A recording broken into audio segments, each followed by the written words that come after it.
안녕하세요. 필름앤 페스티벌의 황동미입니다.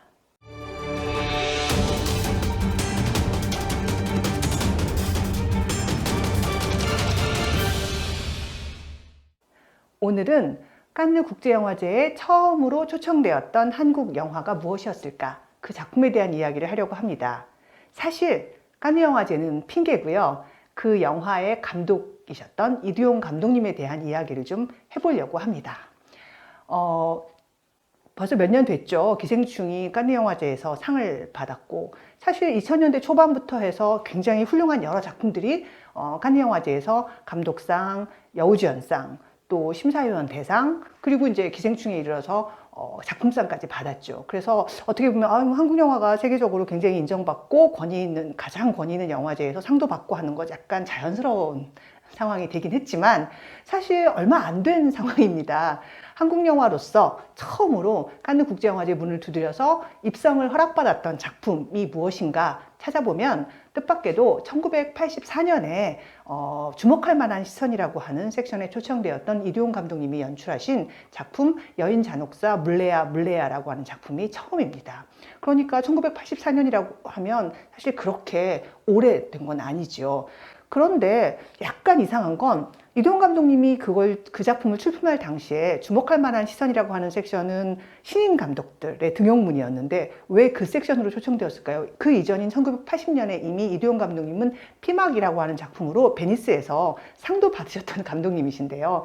안타깝게도 그 이유는 그때까지만 해도 우리나라에서 세계 영화제에 대한 정보나 이런 것들이 좀 부정확해서 주목할 만한 시선과 그 다음에 메인 경쟁 섹션에 대한 차이 이런 것들을 잘 몰랐다고 해요. 그래서 나중에 감독님께서 어떤 자리에서 말씀을 하셨는데 이거에 대한 정보가 부족해서 주목할 만한 시선이 경쟁 섹션과 별로 차이가 없는 그런 섹션이라고 오해를 해서 그 초청 영역을 잘못 골라서 출품을 했다. 그런 안타까운 얘기도 있었어요. 만약 그때 경쟁 섹션에서 다른 어떤 작품들과 좀 경쟁을 할 수 있었다면 아마 또 한국 영화의 국제적 위상은 지금보다 더 일찍 세계적으로 좀 드러나지 않았을까 하는 그런 안타까움도 있습니다.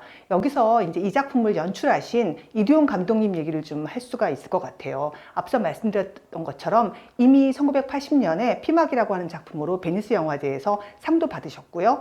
그런데 감독님을 여러분들은 아실지 모르겠지만 감독님은 1970년에 데뷔를 하셔서 주로 70년대와 80년대, 90년대를 관통하신 감독님이신데요. 70년대 감독님의 작품과 80년대 감독님의 작품이 매우 다릅니다. 특히 70년대는 여러분도 잘 아시겠지만 한국의 1970년대는 냉전의 한가운데에서 문화적으로도 사회적으로도 굉장히 고립되어 있던 시기였죠. 그리고 그 당시 한국 영화 산업도 상당히 암흑기였습니다. 당시에 이두용 감독님은 의학세 영화라고 사람들이 흔히 비하적으로 이야기했던 태권 영화, 그러니까 당시에 일종의 B급 액션 영화라고 할 수 있는데요. 배우들이 의학하고 죽는다고 해서 의학세 영화라고 하는 어떤 멸칭까지는 아니지만 비하적 표현으로 불렸던 영화들을 많이 만드셨어요. 하지만 그런 장르 영화 혹은 B급 감성의 영화들을 만들면서 일종의 장인의 경지 이렇게 가신 거죠. 그리고 그렇게 장르 영화에서 실력을 길러서 80년대에 약간 다른 범주의 감독으로 자리를 잡기 시작하는데요. 이 80년대 감독님이 이제 피막이라고 하는 작품에 베니스에서 상을 받았던 거나 혹은 물레야가 칸느에서 이렇게 주목을 받았던 것처럼 당시에 감독님이 사극, 그것도 아주 토속적이고 그런데 그 토속성이라고 하는 것들이 에로티시즘이라든가 혹은 그걸 우회해서 권력에 대한 묘한 저항과 민중적 정서 이런 것들을 포함한 영화들을 만들어내는 기묘한 감독으로 자리를 잡았어요. 그러니까 외형적으로는 에로틱한 사극 영화 감독인 듯한데 내용을 뜯어보면 영화가 예술 영화인가 사회적인 발언을 하는 영화인가 라고 하는 그런 약간 숨겨진, 근데 그것이 그렇게 묘사될 수밖에 없는 상황이 뭐냐면 당시가 1980년대 군부 독재 시절이었잖아요. 그리고 감독님이 그렇게 변신을 하는 계기가 된 작품이 지금도 사람들 사이에 어떤 전설처럼 남아있는 최후의 증인이라고 하는 1980년도 작품이 있습니다. 그러니까 어떤 B급 정서의 장르 영화들을 만들던 감독이 사회성 짙은 작품을 연출을 한 거죠. 최후의 증인이라고 하는 작품을 만들었는데 이 작품이 2시간 46분짜리 감독본 편집본이 검열과 그다음에 이제 배급사의 어떤 난도질에 의해서 결국 100분짜리로 개봉이 됩니다. 그래서 완전히 흥행에 참패했죠. 왜 이야기가 연결이 되질 않다 보니까요.